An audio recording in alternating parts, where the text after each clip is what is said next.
오늘 이 시간에는 느헤미야 8장의 말씀을 통하여서 말씀과 예배의 신뢰 회복, 말씀과 예배의 신뢰 회복이라는 제목을 가지고 하나님의 말씀을 증거하도록 하겠습니다.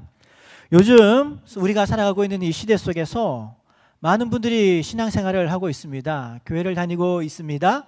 그리고 교회를 다니는 분들에게 이야기했을 때에 그 어느 누구도 성경 말씀이 틀렸다고 이야기하는 분들은 찾아보기가 힘듭니다. 또한 하나님의 말씀을 부정하는 사람들도 없습니다. 근데 문제는 그 다음인 것이죠. 말씀이 맞습니다라고 입술로 고백하고 아멘을 하는데 실제 삶 속에서는 이 말씀과 거리가 너무 떨어져 있는 것이죠. 예배당에서는 말씀이 너무나도 가까이 있는 것 같은데 삶 속에서의 말씀은 너무나도 거리가 멀다라고 하는 것입니다. 이렇게 한번 생각해 보시죠. 우리의 삶이 어려움에 찾아올 때 말이죠. 흔들릴 때 말이죠.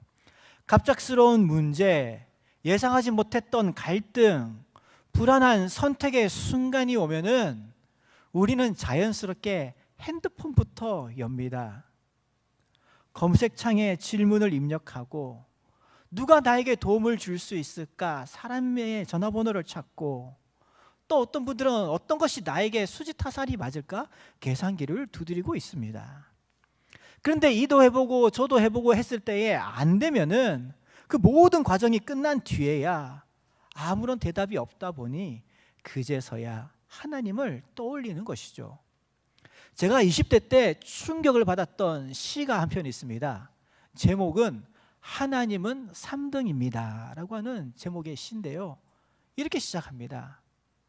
어려운 일이 닥쳤을 때에 내 힘으로 먼저 한번 해보고 안 되면 다른 사람에게 도움 한번 청해보고 안 되면 그제서야 하나님을 찾습니다.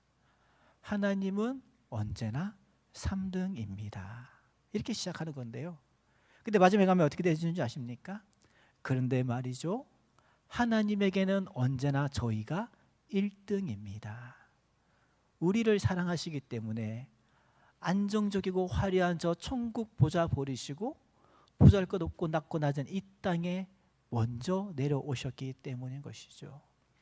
죄가 없으심에도 불구하고 우리를 위하여 억울한 일을 당하시고 침뱉음 채찍질을 당하시고 십자가에 죽기까지 예수님에게, 하나님에게 언제나 우리는 1등입니다 라고 하는 이런 시입니다. 오늘 많은 분들이 신앙생활을 하고 있습니다. 예배의 자리에서는 여전히 말씀이 옳다라고 믿습니다.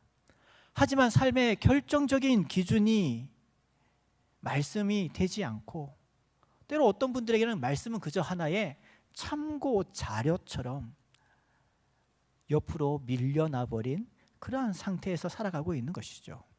그게 오늘 이 시대에 살아가고 있는 많은 도시 성도들의 현실일지도 모르겠습니다. 느헤미야 8장은 성벽을 재건한 이후의 이야기입니다. 이스라엘이 침략으로 인하여서 성벽이 무너지고 성전이 불타 사라져 버렸습니다. 외세의 침략을 막아줄 성벽이 무너져 버린 것이죠. 이 사실을 알게 된 느헤미야가 가슴을 치면서 이스라엘로 돌아와 성벽 재건 사업을 하게 되어지는데 너무나도 빠른 시간 안에 성벽이 은혜 가운데에, 하나님의 도우신 가운데에 성벽이 재건되어지게 됩니다. 그 이후에 나오는 이야기가 느헤미야 8장인 것이죠. 그러니 우리가 이 느헤미야가 살아가고 있던 이 시대를 본다면요, 그 국가 속에서 눈에 보이는 문제가 이제 어느 정도 해결이 다 된 것입니다. 도시가 다시 회복되었고 도시가 다시 세워져 가는 일이 시작되어지는 것이죠. 일자리를 잃어버렸던, 직장을 잃어버렸던 사람들의 삶이 정상의 삶으로, 정상의 궤도로 돌아가고 있던 시절이 바로 느헤미야 8장입니다. 그런데 8장에서는 이상한 장면이 펼쳐지는 것이죠. 성벽도 완공되고 도시도 다시 안정적인 궤도에 들어서면은 그 현실을 살아가기 위해서 몸부림치면서 죽도록 살지 않겠습니까? 그런데요, 느헤미야 8장에서 이스라엘 백성들은 그렇게 하지 않았다라고 하는 것입니다. 수문학 광장에 모여서 에스라에게 요청하는 것이죠. 모세의 율법책을 우리에게 가져오셔서 우리 백성이 여기 다 모여 있으니 우리에게 하나님의 말씀을 읽어주세요, 가르쳐 주세요라고 요청하고 있는 것이 이스라엘 백성들, 느헤미야 8장에 나오는 이스라엘 백성들의 모습이다라고 하는 것이죠. 누가 시킨 것도 아닙니다. 이러한 예배를 계획한 것도 아닙니다. 어떠한 매년 갖는 프로그램도 아닙니다. 회복한 그러한 현실적 삶에서 사람들이 스스로 선택한 것입니다. 왜 그랬을까요? 성벽은 다시 쌓았지만은 무엇을 기준으로 살아야 될지를 모르겠다는 것이죠. 어떻게 인생을 살아야 될지를 모르겠다라고 하는 것이 바로 하나님의 은혜를 경험한 백성들의 현실적인 질문이었던 것입니다. 무엇을 나의 삶의 기준으로 삼아야 될지, 내가 무엇을 붙들고 살아야 될지, 그 중심이 비어 있었다라고 하는 것이죠. 이러한 이스라엘 백성들의 모습은 이 시대를 살아가고 있는 우리의 모습과 사뭇 다르지 않습니다. 우리도 여전히 직장을 다니고 있고 우리의 가정은 잘 유지되어지고 있고 겉으로 보면은 큰 문제가 없는 것이죠. 그러나 속으로는 이런 질문을 가질 수밖에 없는 것입니다. 내가 이렇게 살아서 될까? 내가 이렇게 걸어가도 될까? 내가 이렇게 계획을 세워도 될까? 하나님은 나를, 우리 가정을, 우리 자녀들을 어떻게 보실까? 라고 하는 이런 질문들 말입니다. 말씀과 예배의 위기가 무엇이라고 생각되십니까? 말씀을 몰라서 생기는 것이 아닙니다. 말씀 없이도 내가 살 것 같다라고 하는 그러한 생각이 든다면은 말씀 없어도 나의 삶은 문제없고 우리의 가정 문제없고 우리의 자녀들 직장 잘 다니고 있고 말씀 없어도 될 것 같은데 라는 생각이 드는 순간 말씀과 예배의 위기가 시작된 것이죠. 그런 점에서 이러한 현실의 도시의 삶을 살아가는 우리에게 있어서 느헤미야 8장에서 말씀하고 있는 이 이스라엘 백성들의 신앙의 모습은 우리에게 큰 도전을 주고 있는 것이죠. 성벽보다도 건물보다도 어떤 프로그램보다도 우리의 삶의 기준이 무엇인지에 대해서 다시금 우리에게 질문하게 만들기 때문인 것입니다. 그래서 오늘 말씀은 우리에게 더 특별한 열심을 요구하고 있는 것이 아닙니다. 교회 일을 더 열심히 하라는 그런 압박감도 아닙니다. 다만 이 하나를 기억하라는 것이죠. 지금 여러분들의 삶 속에서 하나님의 말씀은 어디까지 작용하고 있느냐라고 하는 것입니다. 이스라엘 백성들 느헤미야서를 통하여서 그들의 모습을 우리가 함께 살펴보도록 하겠습니다. 첫 번째로 하나님의 말씀은 언제나 내가 급할 때만 찾는 기준이 아니라 나의 삶에 매일매일 찾아오는 기준점이 되어야 한다라고 하는 것을 오늘 본문은 말씀을 하고 있습니다. 느헤미야 8장에서 가장 눈에 먼저 들어오는 장면은 이것인 것이죠. 모든 백성이 같은 날 같은 시간 수문 앞 광장 앞에 모였다는 것입니다. 그리고 그들이 하나같이 요청하는 것입니다. 외치는 것이죠. 모세의 율법책을 가져오십시오라고요. 여기에는 간절한 그들의 갈급함이 포함되어져 있습니다. 그런데 이러한 요청이 말이죠, 이스라엘 백성들의 성벽이 완전히 무너져 버린 그런 암흑기 속에서 나타나온 고백이 아니라고 하는 것이죠. 어떤 국가적인 큰 경제난이나 대지진과 같은 자연재해 속에서 하나님의 말씀을 찾고 있지 않다라고 하는 것입니다. 성벽은 이미 재건됐습니다. 도시는 이제 정상 궤도로 돌아섰고 잘 굴러가고 있습니다. 사람들은 각자의 자리에서 도시 속에서 마을 속에서 일상을 회복했습니다. 직장도 잘 되고요, 가정도 안정을 찾고 하루하루의 동일한 루틴 속에서 평범한 삶을 이제 회복한 상태였습니다. 바로 그때에 백성들에게 한 가지 큰 영적인 충격이 다가온 것이죠. 살아는 있는데 모든 환경은 정상인데 내가 무엇을 삶의 기준으로 삼아야 될지를 모르겠다라고 하는 영적인 외침이 들려지기 시작한 것입니다. 잠언 29장 18절에는 이런 말씀이 있습니다. 묵시가 없으면 백성이 방자히 행한다라고요. 이 말은 사람들이 마음대로 막 살아간다라는 뜻이 아니라 삶 속에서 내가 무엇을 붙잡고 가야 할 그 기준이 없어지면은 삶이 흩어질 수밖에 없다라고 하는 것입니다. 오늘 도시를 살아가는 성도들의 모습과 너무나도 닮아 있지 않습니까?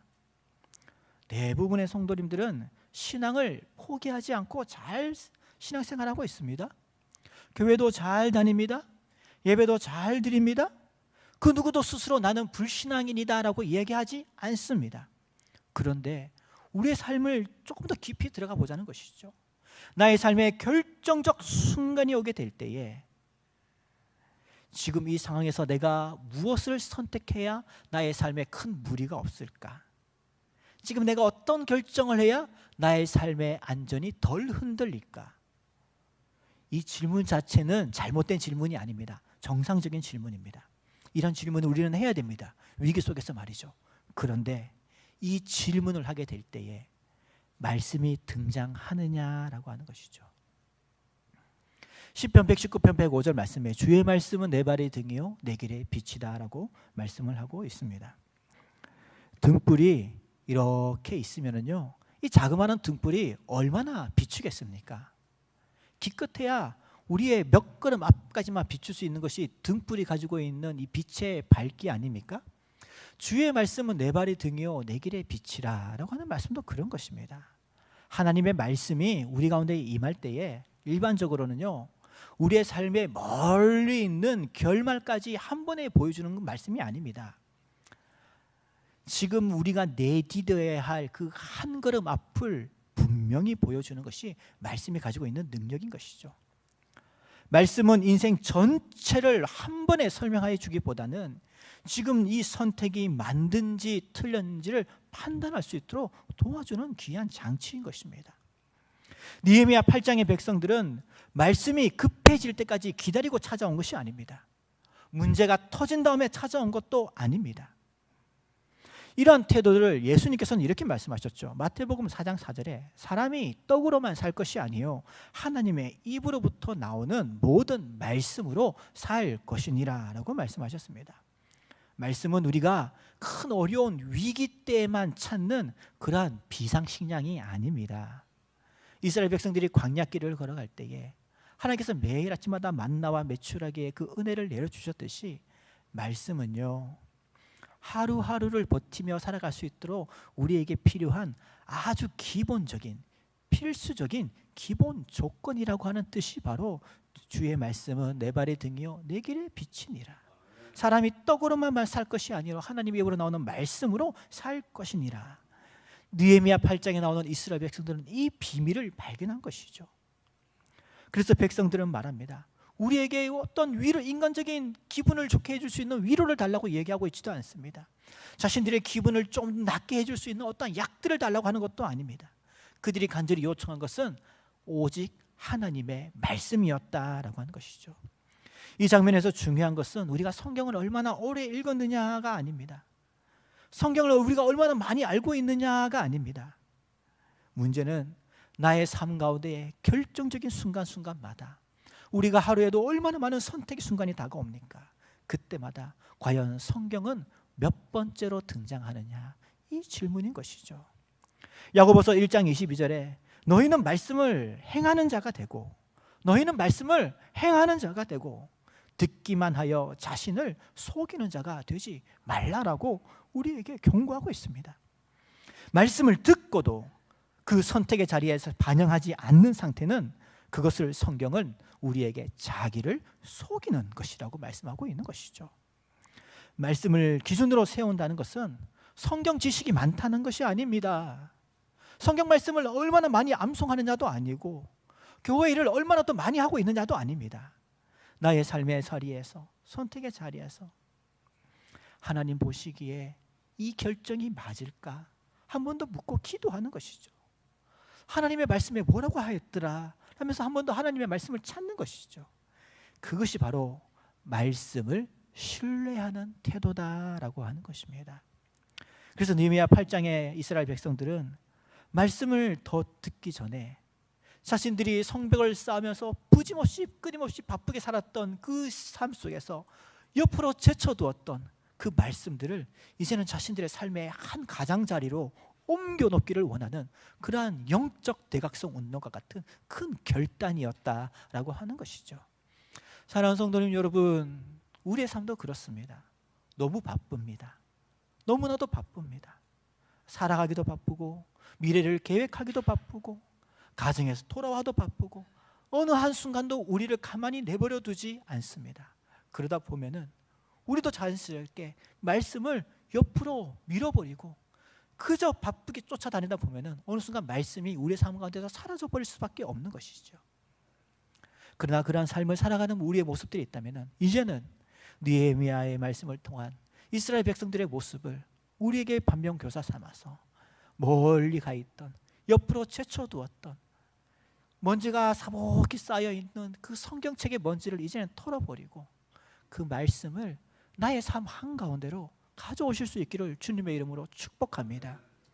그래서 나의 삶 가운데 살아 역사하시는 정말로 수많은 하루에도 수십 번 수백 번의 결정을 하면서 해야 살아가는 우리의 그 일상 속에서 살아있는 하나님의 말씀이 나의 삶을 움직이고 나의 삶 가운데 참된 힘이 되고 능력이 되어지는 그 은혜를 경험하실 수 있기를 주님의 이름으로 축복합니다. 두 번째로 오늘 이 말씀 가운데에서 이스라엘 백성들 가운데에 하나님의 말씀이 들려졌을 때에 이스라엘 백성들은 이제 그 들리는 것에서 끝나는 것이 아니라 그 귀에 들렸던 말씀이 마음으로 내려가게 되었고 그 마음 가운데에 발걸음을 멈추고 하나님 앞에 집중하는 모습이 나오는 것을 발견하게 되어집니다. 이 분위기가 바뀌는 지점이 7절, 8절, 9절에 보면은 이러한 모습들이 나타나고 있는데 7절, 8절 보면 이렇게 기록되어 있습니다. 레위 사람들이 백성으로 하여금 율법을 깨닫게 하였는데 하나님의 율법책을 낭독하고 그 뜻을 해석하여 백성에게 그 낭독한 것을 다 깨닫게 하니 아멘. 여기서 중요한 순서가 있는 것이죠. 처음에는 하나님의 말씀을 읽었습니다. 그 들은 것이죠. 그런데 듣는 것으로만 끝난 것이 아니라 그 당시에 레위인들로부터 에스라, 느헤미야에서 하나님의 말씀을 알고 있어서 오늘날에 보면은 선생님들로 할 수 있겠고 교육자라도 할 수 있겠죠. 그들을 통해서 들었던 말씀에 교육이 일어나게 되었는데 이 교육을 통해서 말씀이 성경 말씀이 설명되어지고 그 말씀이 이제 마음에까지 내려오게 되어진 것이죠. 과거에는 말씀을 한쪽 귀로 듣고 한쪽 귀로 나가는 말씀이었다면은 이제 이 수문학 광장에서 들은 말씀은 한쪽 귀로 들어가서 마음으로 말씀이 내려가는 역사가 일어나게 되었다라고 하는 것입니다. 그래서 말씀을 읽는 것만으로 끝난 것이 아니라 그 마음으로 내려온 말씀 앞에서 멈추어지게 되어지는 것이죠. 우리가 말씀을 설교를 아무리 들어도 우리의 삶이 그대로일 수도 있습니다. 하지만 어느 순간 늘 듣던 말씀이지만 이것은 내 말씀인 것 같아. 하나님이 나에게 말씀하시는 것 같아 라는 이런 레마의 역사가 일어나면은 우리는 발걸음을 멈추는 것이죠. 호흡을 멈추는 것입니다. 그리고 생각하는 것이죠. 오늘 말씀에서 이스라엘 백성들은 어떠한 반응으로 나타났습니까? 9절에서 백성이 율법의 말씀을 듣고 다 우니라 라고 성경에서 기록하고 있는 것입니다. 이 울음은 누가 한 명이 우니까 따라서 그 분위기 속에서 휩쓸린 감정이 아닙니다. 또는 저 앞에 지도자들이 있는데 눈물을 흘리지 않으면 은혜를 받지 않은 것처럼 보일까 봐 그들을 위로하고자 흘린 거짓된 눈물의 종교적 반응도 아니었습니다. 정말 성령님의 조명하심 가운데에 말씀이 나에게 들어와 나의 삶에 여러 가지 아프고 힘들고 어려웠던 삶을 조명하시면서 나의 삶을 정확히 보게 되었을 때 나오는 반응이었다라고 하는 것이죠. 그래서 오늘 말씀에서는 그러한 반응으로 울었다라고 이야기를 하고 있는 것입니다. 그래서 오늘날에도 하나님의 말씀이 우리 가운데 반응하게 되면은 이러한 현상들이 나타나게 되어지는 것이죠. 눈물을 흘리기도 하고요. 그 말씀 가운데 깊이 빠져들기도 하고요. 그 조명하심 가운데 우리의 연약함과 나의 연약함 속에서도 하나님이 우리를 지켜주시고 보호해 주셨던 그 은혜에 대한 감사의 조건들이 막 생각나게 되어지는 것입니다. 오늘 이 시대를 살아가고 있는 성도님들, 도시 성도님들의 모습과 한번 연결해 보십시오. 설교를 듣다가 갑자기 특정 문장 앞에서 멈춰 본 적이 있으십니까? 이 말씀은 내가 그동안 듣기 싫어서 도망치던 말씀이었는데 오늘은 이 말씀이 나에게 너무나도 크게 들리네. 이 이야기는 이곳에 앉아있는 다른 사람들에 대한 이야기가 아니라 나를 향한 하나님의 말씀으로 들리네. 내 삶의 이야기이네. 바로 그 순간 말씀이 이해되어지는 순간인 것이죠. 나에게 들려지는 말씀인 것입니다. 히브리서 4장 12절 말씀, 너무나도 유명한 말씀이죠. 하나님의 말씀은 살아있고 활력이 있어 좌우의 날선 어떤 검보다도 예리하여 마음의 생각과 뜻을 판단한다라고 기록하고 있습니다. 말씀은요, 사람을 기분 좋게 만들기보다는 우리의 내면의 상태를 정확히 드러내는 것입니다. 그래서 이해되어진 말씀은 우리를 편하게 두지 않지요. 그동안 미뤄두었던 선택을 붙잡게 하고 내가 합리화하여 해왔던 태도들, 익숙해져 버렸던 세상의 방식들 그대로 그 말씀의 조명하심 가운데 드러나는 것입니다. 그래서 울음이 나오고 우리의 호흡이 멈추는 것이죠. 근데 오늘 말씀이 더 은혜로운 것은요, 여기에서 말씀이 멈추지 않는다라고 하는 것입니다. 이어서 또 중요한 말씀이 장면이 나오는데 느헤미야와 에스라 레위 사람들이 곧바로 이렇게 이야기합니다. 오늘은 여호와의 성일이니 슬퍼하지 말고 울지 말아라 라고요. 왜 슬퍼하지 말고 울지 말라라고 할까요? 하나님의 말씀은요, 말씀의 목적은 우리를 자책하게 만드는 데 있지 않습니다. 말씀은 우리를 무너뜨리려고 있는 것이 아닙니다. 우리가 다시 살아날 수 있게 하기 위해서, 우리가 이 현실을 살아갈 수 있도록 하기 위해서 하나님께서 우리에게 주어주신 것이 말씀이다라고 하는 것이죠. 그래서 예수님도 똑같이 말씀하신 것 아닙니까? 요한복음 8장 32절에 진리를 알지니 진리가 너희를 자유롭게 하리라 라고요. 진리를 알게 되면은 그때 앞에서 우리가 참된 자유를 얻습니다.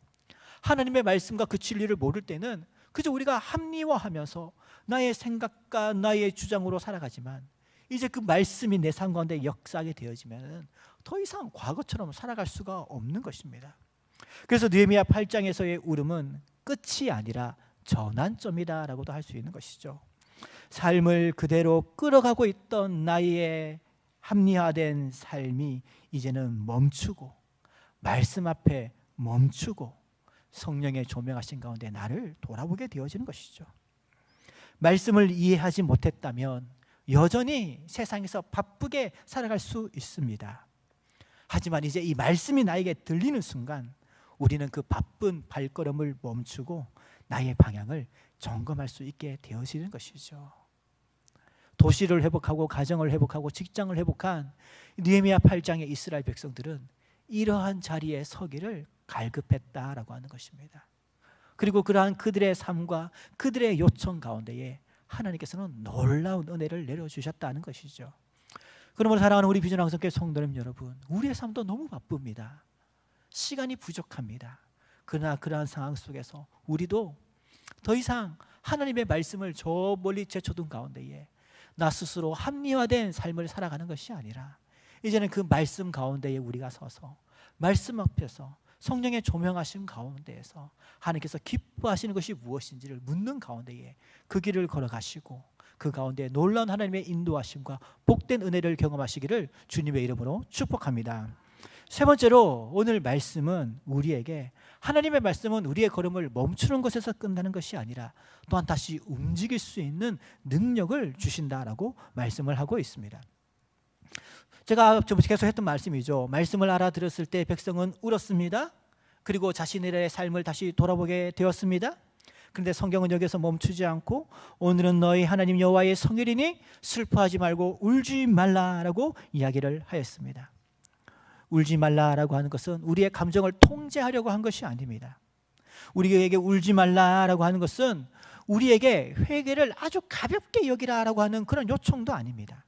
여기서 말하는 울지 말라, 슬퍼하지 말라라고 하는 것은 우리가 하나님 앞에 충분히 울고 충분히 회개한 다음에 그 다음 길을 제시하는 것이 바로 슬퍼하지 말고 울지 말라라고 하는 것이죠.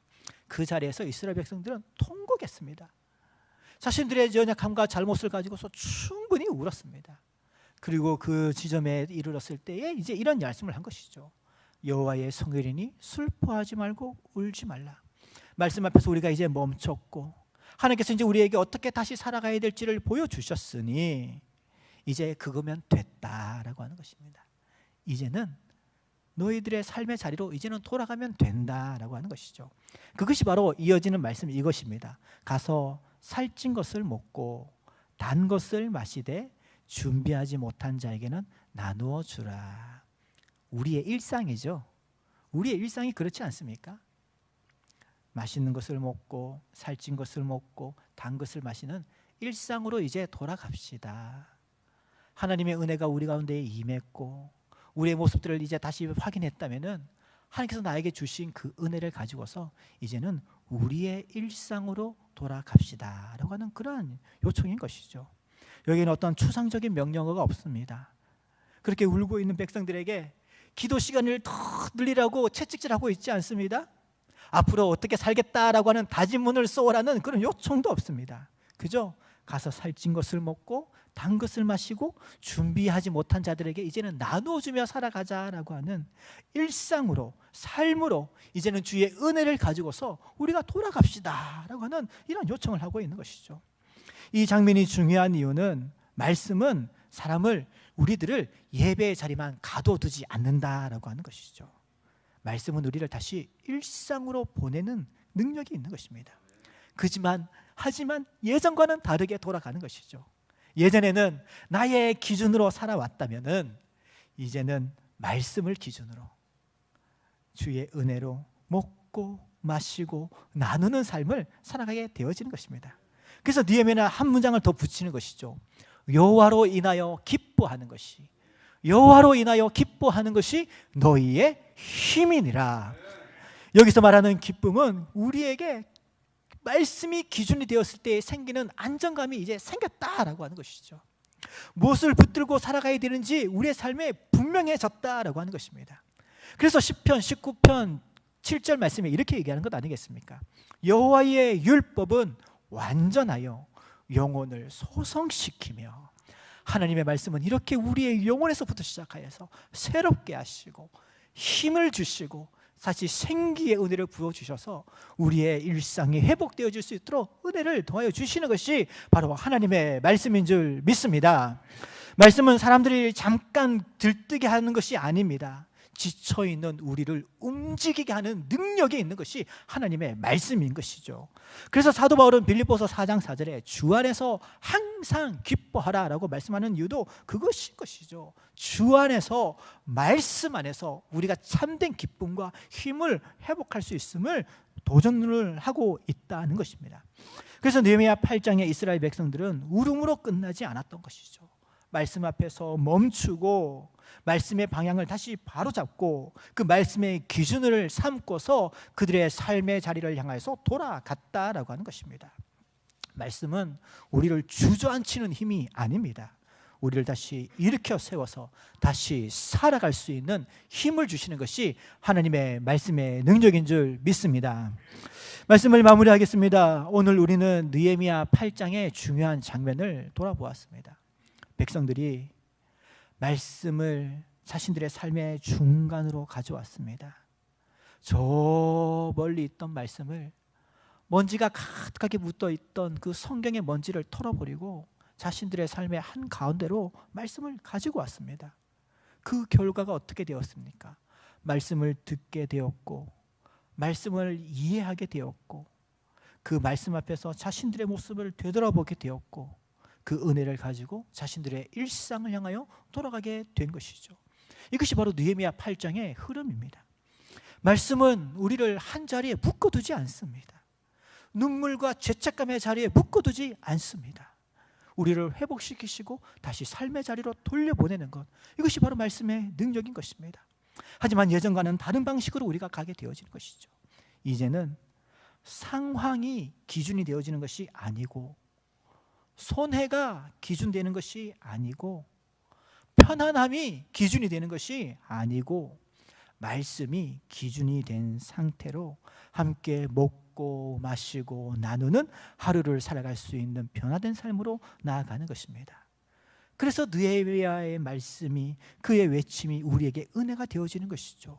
여호와로 인하여 기뻐하는 것이 너희의 힘이라 라고요. 우리가 무엇을 붙들고 살아가야 될지를 이제는 명확하게 보게 되었습니다. 그래서 우리의 삶은, 이 한 주의 삶 속에서는 우리는 이제 이런 질문을 던져보아야 되는 것이죠. 과거에는 이것이 나에게 유리한가라는 질문이 먼저 왔다면, 이제는 이것을 십자가 앞에 내려놓으시고 하나님 보시기에 이 방향이 맞는지를 한번 질문해 보십시오. 물론 아직 우리가 연약하기 때문에 매일매일 매 시간 완벽하게 이렇게 살지는 못할 것입니다.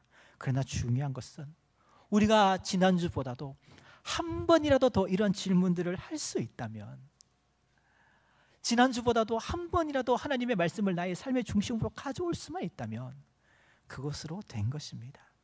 시편 119편 165절에 주의 법을 사랑하는 자에게는 큰 평안이 있으니 그들에게 장애물이 없으리로다. 아멘. 말씀을 붙들고 말씀을 기준으로 삼고 그 말씀 가운데에 아멘 아멘 하며 순종하며 나아가는 우리 성도님들의 삶 가운데에 그 모든 삶의 인생의 장애물들이 사라지고 하나님의 그 놀라우신 은혜와 축복을 경험하시는 믿음의 길을 걸어가시기를, 믿음으로 승리하시는 이 한 주간 되시기를 주님의 이름으로 축복합니다. 말씀을 생각하시면서 우리 함께 기도하며 나아가실 때